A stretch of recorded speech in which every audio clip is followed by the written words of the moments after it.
Этек кири ооруп келгендин көп себептери бар кыздар.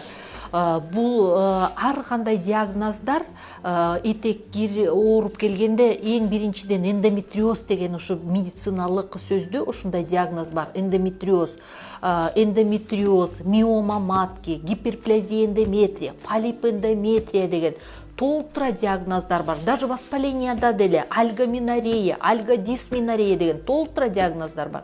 Ушул диагноздардын баарында бел ооруп, этек кири келгенде месячный абдан ооруп, обильно келип, сгустка болуп келип, же перед месячными коричневый мазня болуп, кайра месячный бүткөндөн кийин деле коричневый мазня болуп, месячный мисалы жакшы месячный туура келген месячный 3 жана 7 күнгө чейин нормалуу деп саналат да. 7 күндөн ашып 10 күн, 14, 20 күн келген месячный бул уже нарушение менструального цикла деп саналат.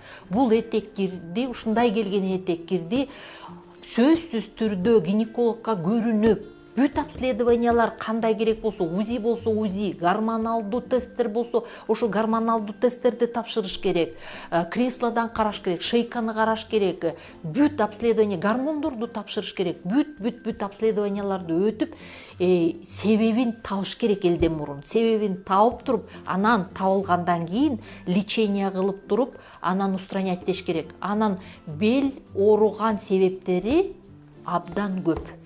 Если силердики дайыма ушу месячный этек кири келгенде ооруса, значит сизге показана консультация гинеколога и обследование.